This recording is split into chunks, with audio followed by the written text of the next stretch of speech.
assault weapons now. Ban them now. Once and for all.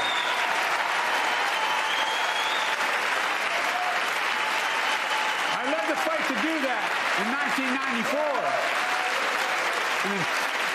In 10 years, that ban was law and mass shootings went down. After we let it expire in the Republican administration, mass shootings tripled. Let's finish the job and ban these assault weapons.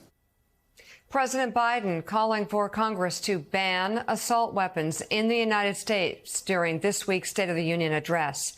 Fred Guttenberg joins us now. His 14-year-old daughter, Jamie, was murdered in the hallways of Marjory Stoneman Douglas High School in the 2018 mass shooting in Parkland, Florida. Next week marks 5 years since the shooting that claimed the lives of 17 people.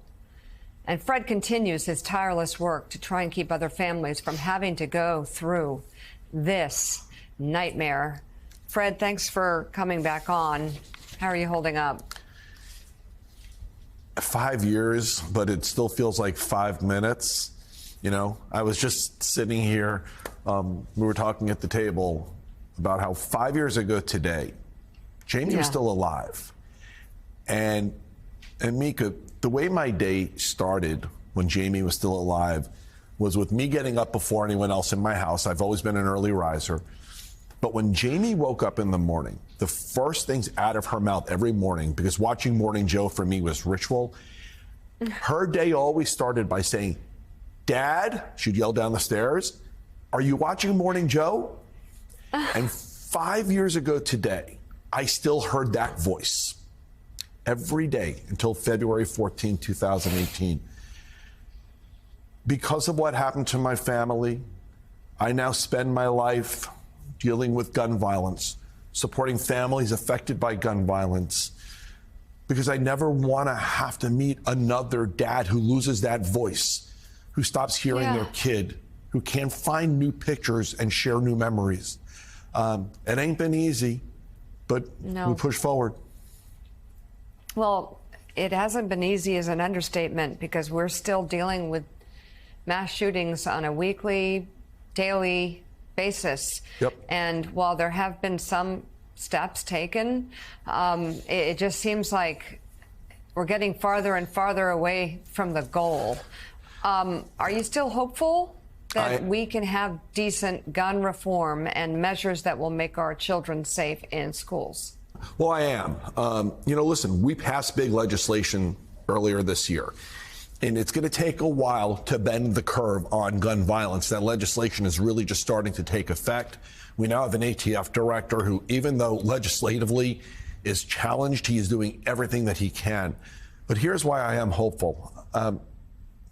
In the past 3 elections, we have elected more and more and more people who want to reduce gun violence. And in spite of the loony bin that we currently have in the United States House, I believe that's a 2-year phenomenon. It'll be gone. We will still get more legislation done. When Jamie was killed 5 years ago, we had 300 million weapons on the streets of America. We now have over 400 million plus ghost guns. That is a relic of COVID and the former guy's decision to make gun shops essential businesses. And we're going to have to deal with it.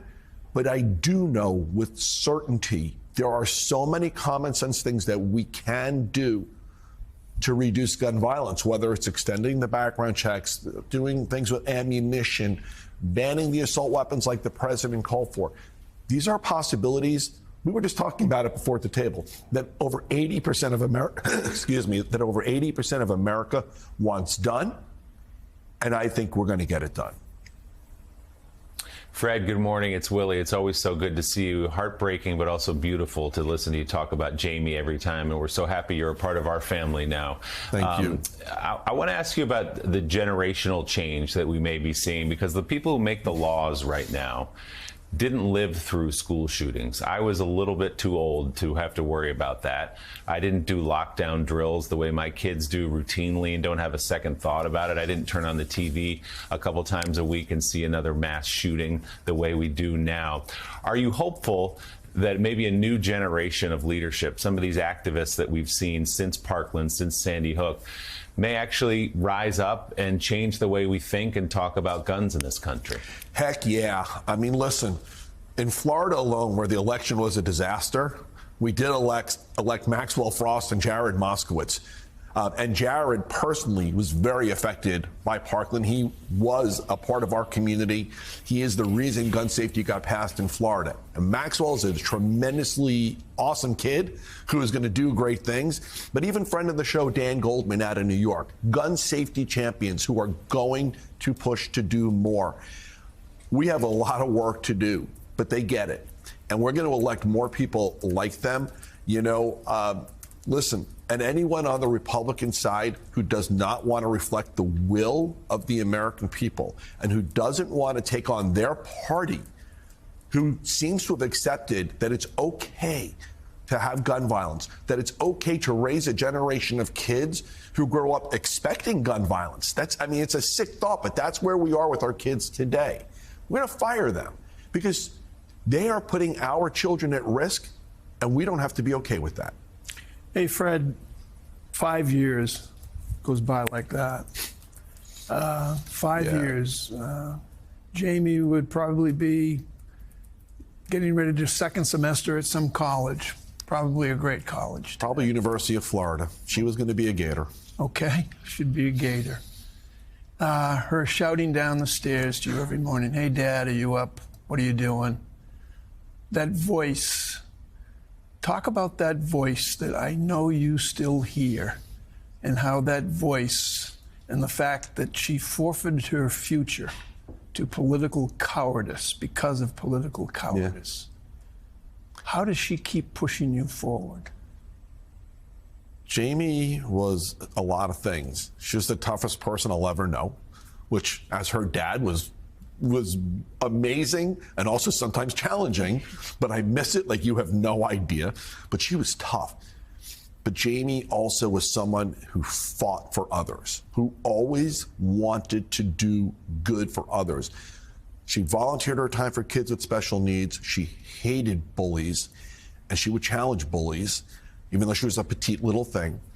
And, you know, her voice is now what pushes my wife and I forward to do the things we do, whether it's the political work.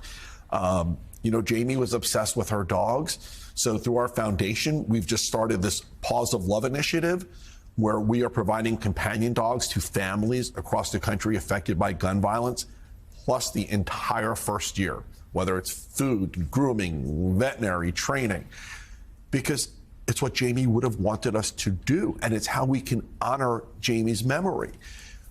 So we're going to do a lot of things because Jamie's voice will live in my head forever.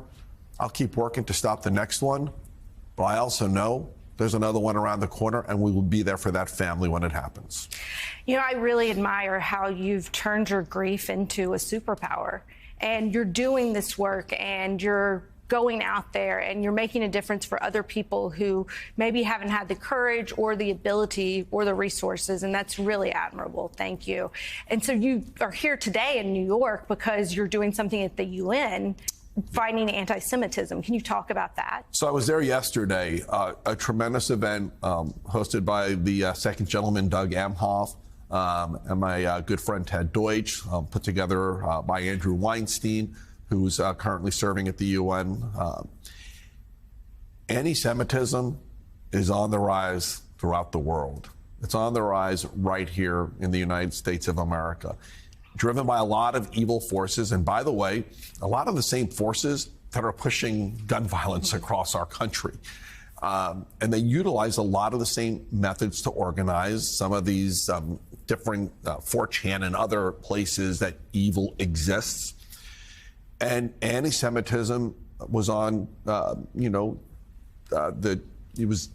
were taking it on yesterday at the United Nations, and raised the importance of dealing with it, because it's not just a threat to Jewish people, it's a threat to democracy. And it was a really important conference. I'm glad I was invited to be a part of it. I do, as an American and an American Jew, I fear the connection between anti-Semitism and guns in America, because that is why in our country you will see certain types of targeted hate violence. And so I was really glad that at the United Nations yesterday, you saw it being taken on. And we as a country, we've got to do better at it. Fred Guttenberg, it's always good to see you. Thank you so much for coming on this morning. And we should let our viewers know that Fred has a new book coming out later this year entitled American Carnage: Shattering the Myths That Fuel Gun Violence. And Fred, thank you for staying with us. We appreciate you.